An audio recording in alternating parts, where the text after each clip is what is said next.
Hello and welcome to yet another episode of Recent Photography Pickups, a series here on this channel where I show you all of the photography related things I have recently picked up. And since the items have piled up quite a bit over time, in this episode I will show you some of the books and zines that inspired me lately, as well as some photography hardware that made my life a lot easier recently.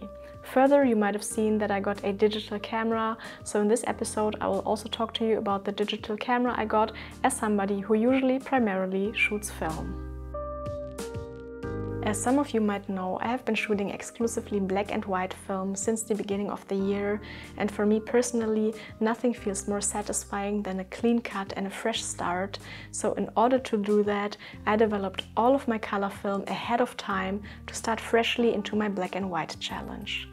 And a great helper to manage all that is this one here, the Cinestill temperature control system, or short, the Cinestill TCS-1000. The TCS-1000 is a device that heats up the water bath for your chemicals and keeps the temperature constant.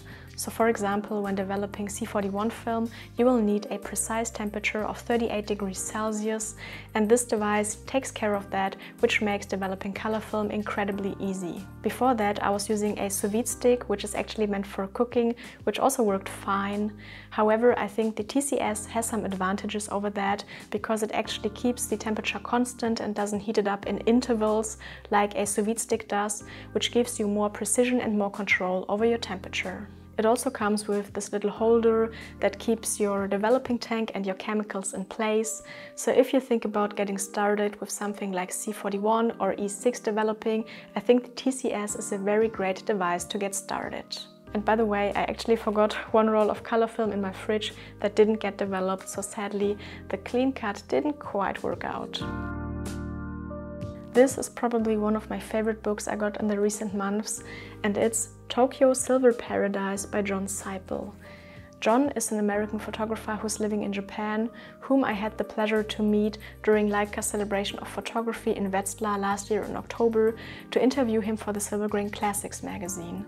And he actually brought this book to the interview to kind of show and illustrate his photographic approach to me, and in the end gifted me this book, which was incredibly unexpected but such an appreciative gesture. The way he sees photography as something intuitive led by emotions, and the way he sees the camera as something like a guide really resonated with me, and I'm also very inspired by his big dedication to photography, because John actually makes contact sheets out of all his shot film and later prints the images for his exhibition in the darkroom by himself. And the images that you see in the book are also not scanned in negatives, but in fact scanned in prints, which just shows how much work goes into this. Further, John is also hosting countless exhibitions, which is something I really admire because it shows that it's simply about getting something physical out there. And in our interview, he told me that he shoots about 200 rolls a year, which is kind of insane for me to think about, because I thought that I shoot a lot, but I still shoot only a fraction of what he's shooting a year. So all in all, I can just say that this book definitely inspired me to leave my comfort zone and dedicate a big portion of my time to shoot exclusively black and white. And of course, this book will receive some bonus points for the amount of cats that are hidden in the frames. And next we have this one here, the Wotancraft 7-liter pilot travel bag, which I wanted to try out after having such a great experience with the Wotancraft leather straps, so I was very fortunate that Wotancraft actually decided to send me one. This is a completely modular camera bag that comes with a lot of very cool features and is made out of this military-grade, water-repellent Cordura fabric, and comes with this zipperless flap to really protect your gear inside, and also has a very cool kind of opening and closing mechanism, because you can close the camera bag magnetically, but you can only open it by using this slope motion. As I said before, the camera bag is completely modular, which means that you can get specific modules to really configure the bag to your specific needs. And besides the typical kind of gear dividers that we know, the kind of compartment dividers, it also comes with something like soft pouches or something like a cable organizer. What I particularly like about the pilot bag system is that some modules actually attach at the front of the bag to give you some extra space. But more than that, these modules can actually be used as individual camera bags, which is such a cool idea. So for example, if you go out later that night and you don't want to bring the big bag, you can simply use the small pouch as a bag to bring something like your wallet and your point and shoot camera. With other camera bags, I often had the problem that I had to choose between a small tripod and a water bottle because I usually only had like one outside pouch, but with the pilot bag you don't have to decide and you can simply bring both. For me personally, the look and the design of a bag is also rather important because I'm not such a big fan, if you can see at first glance, when it's a camera or a tech bag. And I personally like to wear a lot of more nude and earthy tones, so I really like that the khaki color of the pilot bag blends right into kind of my personal fashion style, so to speak, and makes it appear more like an everyday sling bag. But for the people who are interested in a more kind of traditional colorway, there's also a charcoal version available of the bag. So if you are looking for a minimal yet highly functional camera bag, you should definitely check out the lineup by Wotancraft because they have a lot of other models and sizes available. And next up we have a photography zine, which is this one here, called Nebenan by Hepper, whom you might either know from his German YouTube channel or because you saw him in the campaign for the new Leica M6 release. Hepper was one of the 3 photographers alongside Sypal, for example, who were responsible for the release videos and who had the chance to shoot the new Leica M6 ahead of time. This is actually the second edition of the zine, which came out in June 2021. The first edition came out in April that year, and I actually wanted to order it online both times, but both times I was too slow and it was already sold out because both editions were limited to an amount of only 100 copies. But luckily, just as with John, I had the possibility to talk to Paul for an interview for the Silver Grain Classics magazine, and he kindly gifted me the zine after I asked him if there will ever be a new release of it. The zine contains a photo series that was inspired by the first lockdown in Germany in 2020, and it shows a lot of kind of minimal, mundane, boring scenes, which for me seem kind of calm and relaxing, so you get to see a lot of the quiet landscapes and rural parts of Germany. And the zine was exclusively shot on the Leica M6 using Kodak Gold. Apart from the zine itself, it also comes with a couple of extras, as for example the pouch it's packed in, which can be used as a bag to carry your film when traveling, for example, which I think is very cool, and also a couple of fun and very creative stickers, which are almost too nice to be used.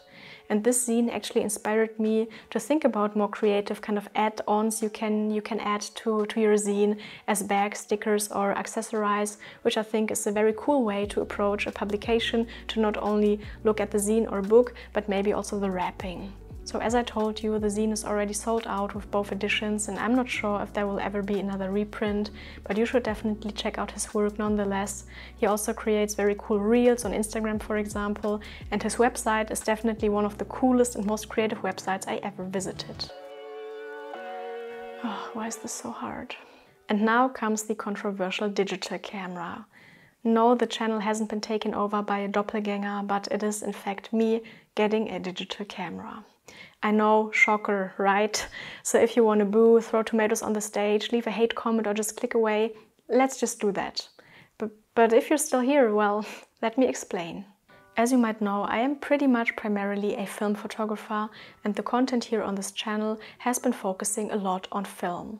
And even though my journey in photography started with a digital camera, over the course of the last probably 6 years, I have been shooting almost exclusively film. However, with the rising film prices in the last couple of years, I've been actually considering to get a digital camera for quite some time now, and not to switch completely to the dark side of digital, but in fact to be able to stretch my personal film supply, the film I already have, for a longer period of time.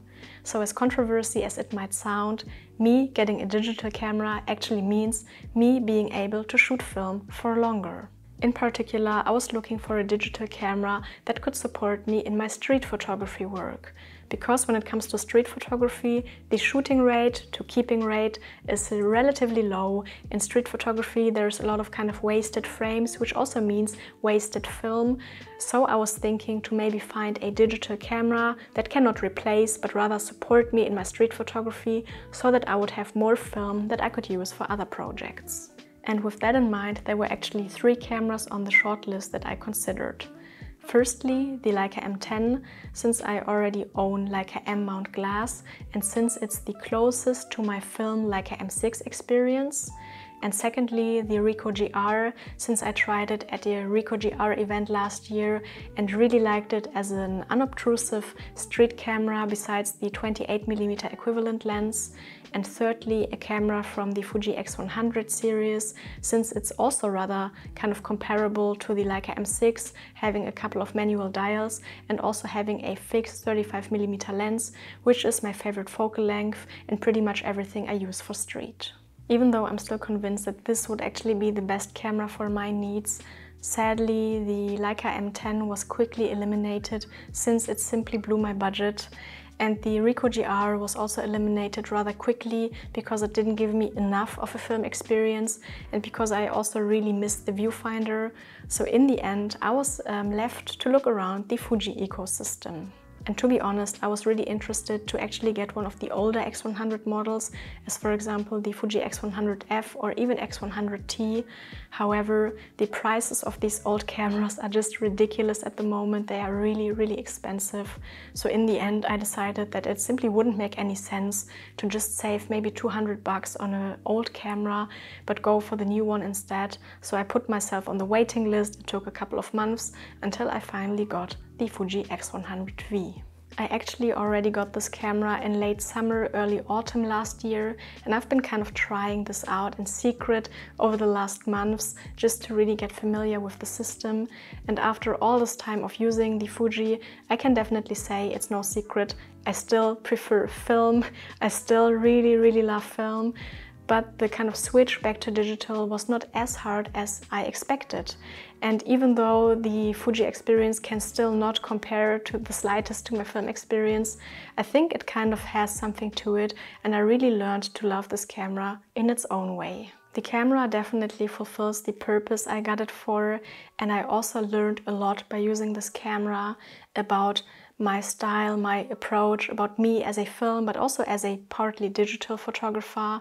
So if you are interested to learn more about my experience as a film photographer, partly switching back to digital, I will absolutely cover this topic in a future video as well. So you should consider to maybe stick around or maybe even subscribe to the channel. And when I look into the future of the channel, I can also say to not fear, because I am still me. I will still put out the same type of content with a big emphasis on film photography, because this is where my passion lays, but maybe with a little bit of a less puristic approach and with a little sprinkle of digital every now and then.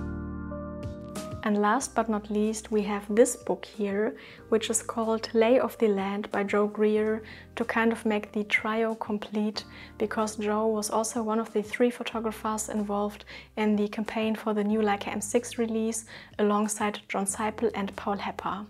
And I actually already had this book before the M6 release and before meeting him in Wetzlar last year, but I only got to read it now because this is not a typical photo book, but this is actually something I would categorize right in the middle between a photo book and textbook, namely some sort of autobiography. And even though I seldomly read autobiographies, this one by Joe really caught my attention because it kind of describes his path and his way to find faith, to find his passion, to find photography, and in a way also happiness. So I think this book really nicely illustrates how the kind of pathway to where you belong is not always a straight line, but more than that, usually it has to do a lot with happy coincidences, with luck, and also with paths that kind of end up in nowhere to get you back to where you belong. So I find it very inspirational, not only because of the photography, but also because of the kind of philosophical note behind it. In the book there are a lot of kind of religious perspectives on things and also biblical quotes, which have something to do with Joe's background in biblical teaching, which is a part of the book that I had a harder time to connect to, since it simply doesn't kind of resonate to my personal experience.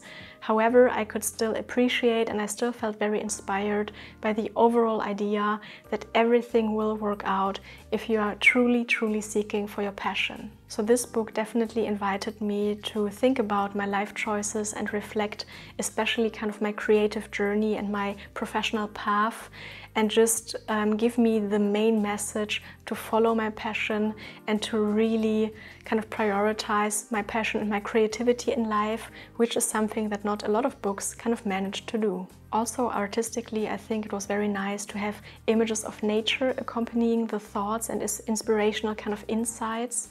And for me personally, because I've been following Joe's work for a while now, and I think many people know him for his street photography, it was really nice to get an overview over his origins and actually see how he started, because landscape photography was actually kind of the start of his photographic journey. In my opinion, there's a very light and almost kind of translucent quality to the images, and every time I look at the images, I'm so stunned how he manages to capture all these beautiful scenes, always in the best light possible. So in summary, I think it's fair to say that this is not your regular photo book, but this can rather be understood as an illustrated autobiography. And I think, of course, this book is more kind of interesting for people who might be familiar with Joe Greer as a person and with his work. However, I think even if you are not familiar with him, this book is really moving on a personal and kind of philosophical level, besides also being very nice to look at visually. So this was everything for today. As always, I would of course be interested to hear what you think about my recent photography pickups, and I would also be interested to learn what kind of photo books, zines or other photography related items inspired you recently. So please feel free to share your thoughts in the comments down below. And that being said, I would say thank you so much for watching and see you in the next one.